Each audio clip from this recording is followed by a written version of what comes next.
And action. Tony had a question about what is an ideal body weight. Ideal body weight can vary from person to person, from coach to coach, from institution to institution. If this is the first time you're finding me, don't forget to hit the subscribe button down below and the alert button to find out when I put new videos out. And all these things, all these questions are usually brought up by patients, and I usually will, something will spark in me to say, hey, other people would probably like that question, so let me do a Q&A. So, ideal body weight. I like the way Weight Watchers formulates their body weight. They're very real. And if you can check out, I'll see if I can put a link down below in the description. They have an initiating goal. So some people get freaked out. If you say 100 pounds, the people will walk away. If you say 10% of your starting weight, that sounds more tangible. And then you kind of reassess and you come up with another goal. Whether you get to that ultimate expression of your weight, the ideal body weight for you, along with a coach helping you, or you just keep on doing daisy chains, it doesn't matter. So this is how I formulate it. Again, because I'm an MD, you have to use science to come up with a good idea. Because I'm a yoga instructor and an exerciser, ex-bodybuilder, and martial artist, I like to be practical, and I know what people go through. I know how the frustration is. I know how the successes are. So I am also practical. So I use science, but I use experience at the same time. So you can tap into my brain as much as you want. Utilize me, put questions down below. How I start this out is, if I'm asked, I usually will say, let's see what your BMI is. Because a BMI, body mass index, is pretty good at saying or utilizing the idea that at a certain BMI, all Americans, most humans, will have less disease if they keep a BMI of about 23 to maybe 25. I have a video on BMI that I'll put down on the link. Anything higher than that, it usually, as science says, increases the possibilities, or the statistical possibilities of having a disease process pop up. Or too low also will be increased as far as being unhealthy. So BMI is one measure, and it's nice because you can tangibly see, oh, this is the BMI, how does that translate to my weight for height? That's the number I have to shoot for. And usually, I preemptively say, okay, your BMI is, by the way, you don't have to hit this, it's just a goal. Your BMI is, drum roll please, and then I hear, I haven't had that weight since high school or grade school. And same thing with me. So we always try to shoot for BMI because we have to have a target. If you don't have a target, if you have no goal, I take people on excursions every year, and same thing with the people that come on my DrRic hiking excursions, is if I have a goal of like, we're gonna hike 2 miles, but we're gonna spend a lot of money, nobody's gonna go, and it's not gonna be fun for me. There's nothing more rewarding to me than to see my patients, my clients, my friends, my relatives, the faces on the folks when we hit a summit. I mean, nature has a way of doing it. There's a lot of places in the United States. I'm actually doing this because I have a goal. I have a goal of getting to Everest by 2023. I have a goal now of trying to hit a body weight below 140.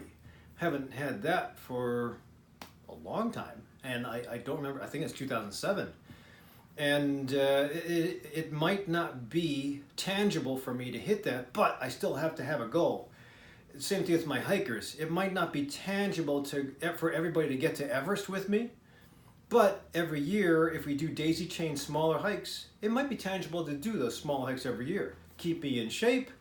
Otherwise, if I have no reason to take people out, then I have no reason to hike. If I have no reason to hike, there's no way I'm going to prep for Everest in 2023 because it's just so flat in Illinois. It's boring to hike on your own. You can only do so much in the gym. So that's my target. That's my summit. Will I hit that summit? I hope I will. I pray I will. If I don't, by 60, I'll figure something else out. But it always keeps me on point. because unfortunately, even if we set a goal weight or a goal distance on a hike or some level of fitness to attain, life gets in the way. We know that. I mean, there's illness that gets in the way, there's holidays that get in the way, there's financial catastrophes that get in the way, there's natural catastrophes that get in the way, there's weather that gets in the way. So there's a lot of having a child, having a grandpop die, there's a lot of things that get in the way, and that's normal. But if you have no goals set before you take a little respite, before you take a break, before you take some time off of aggressive exercise, dieting, nutrition practice, and sleep, if you have no goal set, for that time that you take a pause, you will slip away from your endeavors. And if you don't have a map, just like I like to put it to the hiking thing, if you have no map and you decide, okay, we're going to go off trail for a little while because got to take a break, got to take a pause, and you deviate too far from where you left off, you'll slide all the way back to the beginning of the trail, and then you'll have to do this whole prep thing all over again. It's an arduous task to prep for a hike. It's also an arduous task to start to get your coaches in shape, start to get your finances in shape, start to get moving, and everything at just the right amount of effort to begin this journey of weight loss. It's arduous and it's tough, and if you have to put all that energy back in and start all over again, it's very frustrating. And my tendency is to think, just like smokers that try to quit, the more you start and quit and start all over again from scratch, the higher the potential for you midway through your journey to say, screw it, I'll just start all over again. It's easy to accept that. You'll never get past that hurdle or never get past that one point on the map that you decide to take a pause. So same thing with having a lot of effort, making a lot of great attainments of goals or weight loss, and taking a pause. So most of us get through the holidays, and the holidays are tough. You get parties, it's cold, you can't exercise, there's a lot of work to be done. Usually wintertime in Chicago, somebody gets sick. So it's normal to take a pause. But again, if you have that map and you know, man, it took me a lot of time to get to this halfway point, this 20 pounds, you know, if you slip too much because you have that resonating idea, I lost 20 pounds, I'm best that I have been for a long time, then even if you take the pause, you won't go too far off the course. You won't eat too bad, you won't get too lazy, you won't get too immobile or inflexible, you won't screw up your sleep too much because of the fact that you remember that you had a tangible map and you know where you were on that map. If you have no map, no goal, no objective, you just say, I want to lose 100 pounds.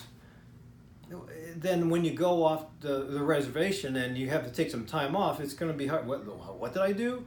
What was I doing with regards to a whole food, mostly plant-based diet? Where did I buy from? You got to start all over again. So that's why it's nice to have a map or an endpoint, a target.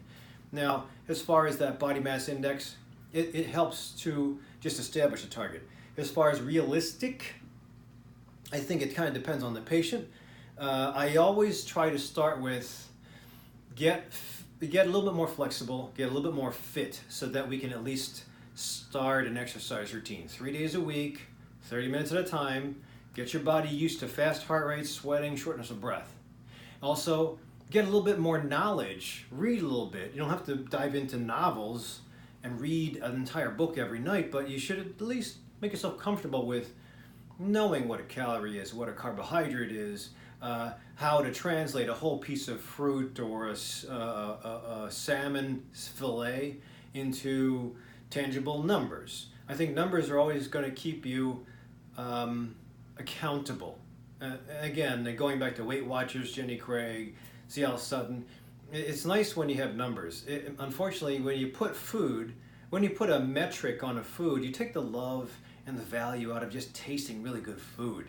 But again, just for the purposes of having movement in one direction, it's nice to have, as humans, it's nice to have numbers, tracking, it's nice to have a diet diary. It's nice to have accountability to a coach. It's nice because I think we feel more comfortable. We're spatially oriented to be in some kind of box and measurement. So you can see, I gotta move on, I gotta move on. So you put value to a certain measurement, you put value to the efforts to get past that measurement, you feel good about yourself. So, it's important to empower yourself with knowledge. It's also important to surround yourself with success. If you're trying to stop smoking and you hang out with smokers and you go to bars, that's going to be tough, right? If you are trying to stay away from dairy and you have a lot of kids' parties you're going to, well, what do they sell at Chuck E. Cheese's? Like mostly pizza, hot dogs. What do they have at birthdays? There's birthday cakes, cupcakes. If you work at Auntie Anne's and you're trying to lose weight and you have nothing but the smell of that really good pretzel every day, ooh, that's going to be tough. So surround yourself with success. I'm not saying get people out of your life. Well, no, I am saying that. Stay away from harmful advice. Stay away from bad personalities. Stay away from addictive personalities, because that's just going to drain you. So you should probably cull your friend list to be a group, a nucleus that's very supportive. You can have people outside the nucleus that are still there to give semi-support, I guess, but you should have a strong base. So I like to serve my patients and my clients, my family members, as a strong base, if they're willing to listen or tap my brain. I will also try to hire or have my patients, family members, and friends hire or attract other smaller coaches. So I can be the big coach that initiates the movement by either threat or praise. Threat because there might be an impending heart attack or stroke coming, or cancer, or praise in that, hey, you're luckier than the average American. Let's beat this because your family history is bad. And praise in the form of awareness of just what's going to happen. Most of my 30-year-olds will say, I don't have to go to the doctor because I feel fine. But and that's the praise I give. But at the same time, I also give empowerment by saying, listen, you have a family history of heart attack in 3 people. You feel fine now, but this is what you have to look forward to. Even if it doesn't happen to you, if you at least invest in trying to avoid that target, getting that target out, maybe getting a healthy target in, I mean, how much sweat equity, there's a lot that you can say it paid off for. It ain't gonna hurt. You can't overdose on exercise, in so many words. You can't overdose on healthy eating, you can't overdose on deep sleep. Those are all beneficial to get you to ages of 100, 103 without being tied into a ventilator machine or into a nursing home. It's only in America that when you hit 70, it's like, okay, you gotta check into a old folks retirement place and slow down. In other parts of the world, check out Dan Buettner's book, Blue Zones. Other parts of the world, the 100-year-old, the centenarians are still actively engaged. It's so great when I have a patient walk in their 80s, they drive in for a physical. I say, well, this is okay, this is okay, this is okay. See you in a year. That's so empowering to me. So it's nice to, again, have a target. It's nice to know where you are along that journey, along that map of your progression. So if you can have me as a coach, or an integrative medicine doctor as a coach, you also have a nutritionist, a mindful practitioner, an exercise physiologist, a physical therapist, all as your coaches to watch you closer day to day, week to week. I think you're going to be built for success. And because, again, when time comes that you have to take a break, you'll have this parachute of people supporting you to tell you, you know what, I wouldn't eat that, it's okay because it's Christmas time, but don't do that. I can tell you more, every time I go to a Filipino party, I used to hear, uh-oh, and when I had approached the table, because I tried to stick to a whole food, mostly plant-based dinner plate. When I was going keto, I was doing nothing but meat and fat, and I did that for a while, but it didn't serve me, so I'm back to my usual. I like this. I like to feel good. But anyway, Filipino food is fantastic. But the feast food of the Filipino parties is not so fantastic to eat every day. So egg rolls, lechon, pancit, really good. I grew up with that, and it reminds me of mom all the time, and it makes me feel good. But to eat that every day, probably not practical. My patients that are Indian, to have roti in large amounts every day, probably not practical. To have several scoops of jasmine rice, not jasmine rice, but basmati rice, probably not practical, especially if you're overweight.